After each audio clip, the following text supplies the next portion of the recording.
안녕하세요, 한잔입니다. 오늘은 빅웨이브 골든에일과 로코모코입니다. 골든에일 스타일은 대략 6에서 9도에서 드시면 되는데요. 개인적으로 빅웨이브는 차갑게 마시는 게 훨씬 좋게 느껴져서 냉장고에서 꺼내 10분이 지나기 전에 오픈합니다. 서빙 온도가 맥주를 맛있게 마시는 가이드가 되는 건 사실이지만 또 개인적인 취향도 있으니까요. 10도에 마셔라, 15도에 마셔라 해도 내가 그다지 감흥을 못 느낀다면 그건 아닌 거겠죠? 여러분들도 좋아하시는 맥주와 마음에 드는 온도를 찾아 행복한 한 잔을 하셨으면 좋겠습니다. 잔은 파인트나 머그같이 편한 잔을 사용하시면 되고요. 저는 빅웨이브 전용 잔이 없어서 코나 브루잉 범용 파인트에 마시겠습니다.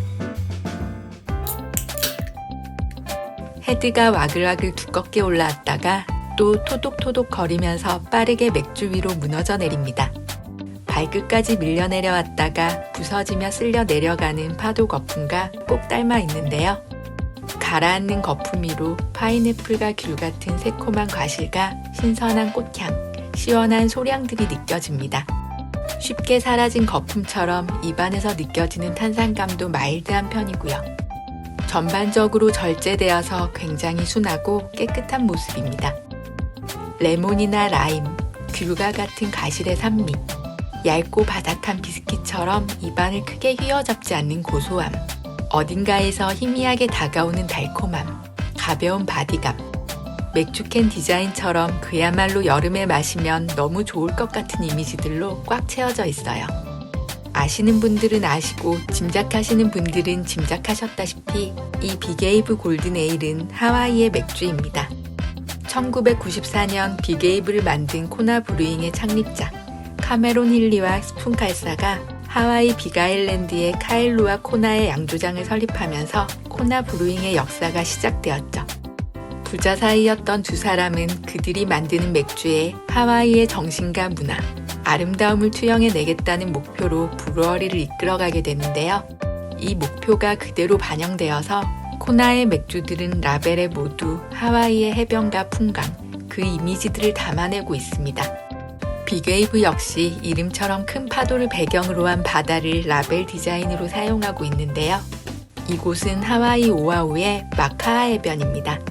하와이는 서퍼와 바디보더, 패들러들이 사랑하는 섬답게 빅웨이브, 그러니까 매우 큰 파도를 만날 수 있는 섬입니다.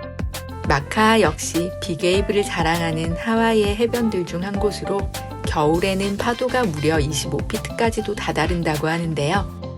이 엄청난 마카아의 파도를 빅웨이브 캔 속으로 그대로 넣어준 덕분에 하와이에 가보지 않고도 전설적인 파도를 이렇게 맥주 한 잔 값으로 구경할 수가 있네요. 그런데 파도 속으로 곧 삼켜질 듯한 이 카누. 평소에 보던 카누와는 약간 다른 것 같지 않으세요? 카누 오른편으로 기다란 구조물이 고정되어 있는 것이 평소에 보던 카누와는 조금 다른 모습인데요. 이 기다란 구조물은 아웃리거라고 불리는 지지 플로트입니다.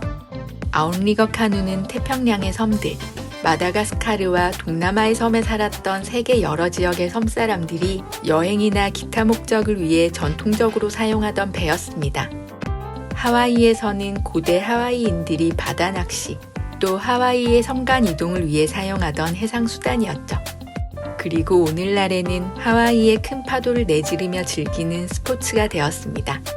시원하게 떨어져 내리는 거대한 파도와 짜릿하게 즐기는 카누 패들링을 구경하는 재미에 맞춰 이 빅웨이브 골든에일도 매우 드링커블한데요. 눈앞에 펼쳐지는 이색적인 광경을 보면서 향긋하게 풍겨오는 열대의 과실이 가하게 느껴지지 않고요. 깔끔하고 시원하게, 그리고 큰 자극 없이 매끄럽게 목뒤로 넘어가는 것이 여름 휴가지 테이블에 하나 올려두면 세상 아쉬울 것이 없을 것 같은 맥주입니다. 사실 맛보다는 향이 더 매력적인데요. 여름날 내 시선을 빼앗는 것들에게서 굳이 이목을 끌지 않고 언젠가의 브레이크 타임을 위해 조용히 이국의 향들을 하나하나 올려둡니다. 순하고 배려심 있으면서도 또 만나는 것만으로도 일상을 벗어난 듯한 즐거움이 느껴지는 꾸밈없는 원주민 같은 맥주네요.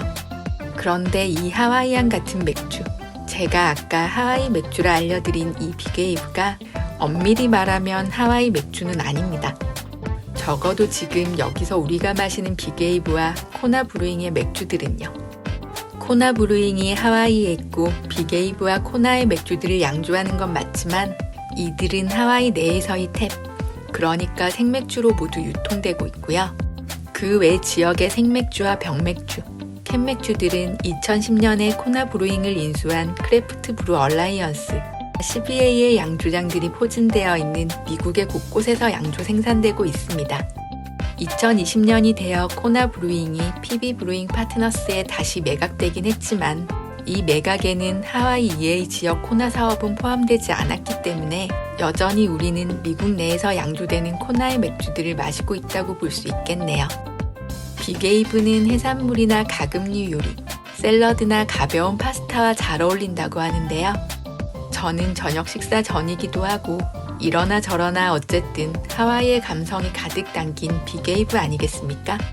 하와이의 대표 요리 중 하나인 로코모코와 함께 페어링해 보았습니다. 빅웨이브를 주인공으로 내세운 테이블을 마주하고 싶으시다면 코나 브루잉에서 추천하는 대로 드시는 게 맞으실 것 같고요. 유튜브나 OTT를 보시면서 하와이 테이블의 느낌을 가득 즐기고 싶으시다면 로코모코도 추천드려 봅니다. 사실 쌀밥에 함박 스테이크, 반숙 계란 프라이가 올려진 로코모코가 맛이 없을 수는 없고 거기에 맥주까지 곁들여진 테이블이니 비건이 아닌 다음에야 만족하지 않기가 힘들 것 같은데요. 제가 먹고 있는 로코모코는 함박을 수제로 만들어 둔 거라 유난히 육즙이 진하고 헤비해서 맥주를 좀 눌러놓는다는 느낌도 없잖아 있긴 합니다. 빅웨이브에 좀 더 집중하면서 드시고 싶어 다른 페어링 푸드를 콜하신다면 저는 간단하게 가리비로 찜을 해서 내놓는 것도 좋을 것 같고요. 기름 뺀 참치와 다진 피클을 마요네즈에 버무려 식빵에 끼운 튜나 샌드위치도 괜찮을 것 같네요. 어떠셨나요? 사실 겨울보다는 여름에 마시면 훨씬 좋을 것 같은 맥주인데요. 이번엔 맥주보다는 로코모코가 먹고 싶어서 제 마음대로 계절에 관계없이 소개드려 봅니다. 겨울이라 여름 맥주로는 좀 덜 취하는 것 같은 느낌도 드네요. 저는 안주가 남아서 한 잔 더 하러 가겠습니다.